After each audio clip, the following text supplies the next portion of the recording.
May God be with you. And also with you. A reading from the Gospel of Luke. Jesus spoke this parable addressed to those who believed in their own self-righteousness, while holding everyone else in contempt. 2 people went up to the temple to pray. One was a Pharisee, and the other a tax collector. The Pharisee stood and prayed like this: I give you thanks, O God, that I am not like others, greedy, crooked, adulterous, or even like this tax collector. I fast twice a week. I pay tithes on everything I earn. The other one, however, kept a distance, not even daring to look up to the heaven. In real humility, all the tax collector said was, O God, be merciful to me, a sinner. Believe me, the tax collector went home from the temple right with God, where the Pharisee did not. For those who exalt themselves will be humbled, while those who humble themselves will be exalted. The good news of salvation.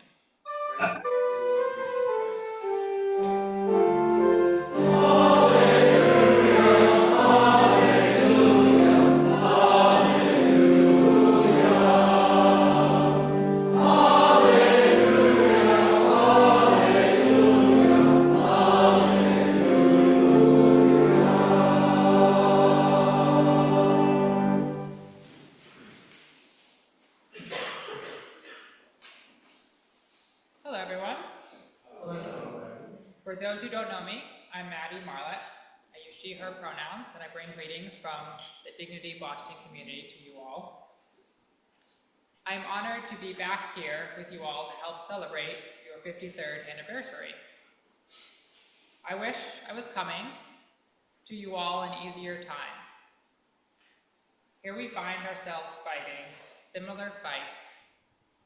I'm sure some of you have felt this an exhausting amount of times through the last 53 years. When reflecting on the readings for today, I found them deeply reassuring for the distant future, but not for the short-term future of our own lifetimes.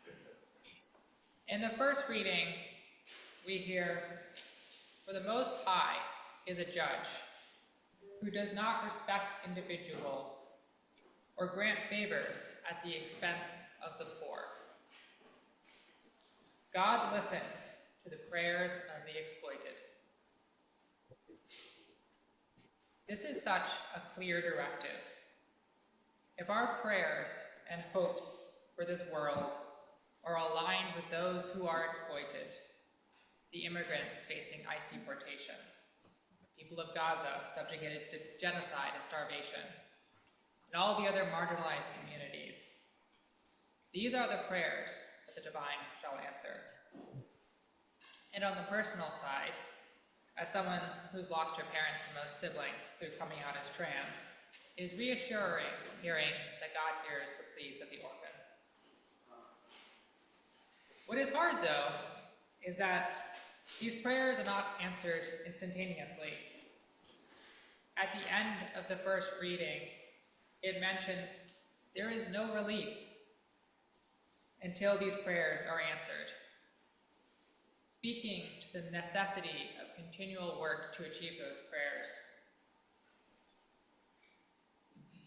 In the second reading, we hear from Paul that his life is spent, a lifetime of work and still no laurel, just a hope to receive one once he passes from this life onto the higher realm.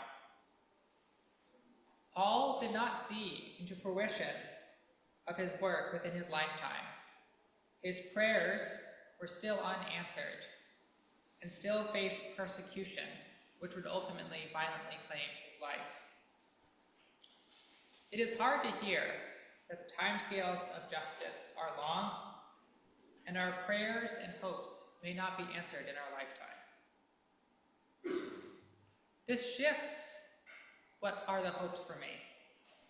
It makes me think about how I need to find ways to cope and live with the realities of the present, while focusing my hopes on enabling this relief for future generations.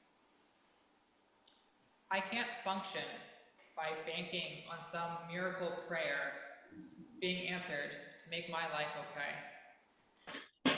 Instead, I need to find ways to feed myself and survive, and with the energy left, do the good work.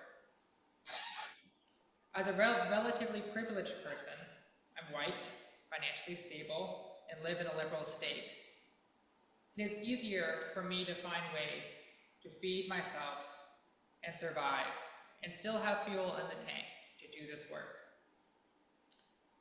There will be some among us who have a lot more barriers for survival, and will not have the energy for these hopes and prayers.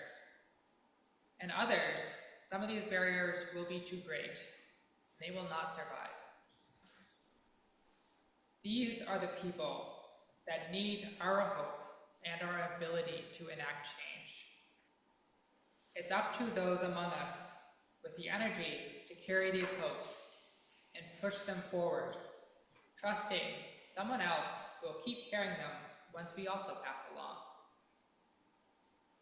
The slow-moving nature of positive change sometimes inherently dictates that these hopes have to be outside of ourselves. They will not come to fruition in time for us. Lastly, I found it comforting that those who self-righteously hold others in contempt, like the Pharisees, are not the ones that are right with the Lord. Especially in this time when we hear so much religious rhetoric from the right, it is good to be reminded their prayers will ultimately not be answered. For the prayers of the billionaires are certainly not the prayers of the poor and exploited. There is so much pain and injustice happening right now. I'm sure I'm not the only one feeling overwhelmed. These readings are refreshing to be given such a simple, clear direction to find and unite ourselves with the prayers of the poor and exploited. This really helps pull things into focus. That's true. I think about how the extremes of famine are often the birthplace for new food cultures that persist. We will find creative new solutions in this time of famine to meet these times, and like Paul, feel the continued presence of the divine while we do this work. Bringing humility to the work, realizing we will not always have the energy to do it all, and we will make mistakes. Collective, continued hopes will be realized. Find those sources that feed you and help you live for our hopes beyond our needs. Communities like this Dignity New York chapter that has been a place of spiritual ministry and community for the last 53 years. These are the places where we get fed. The world wants us to believe in a scarcity, but let us believe the divine has better plans for her earth, her people, and her creation. And that should give us an abundance of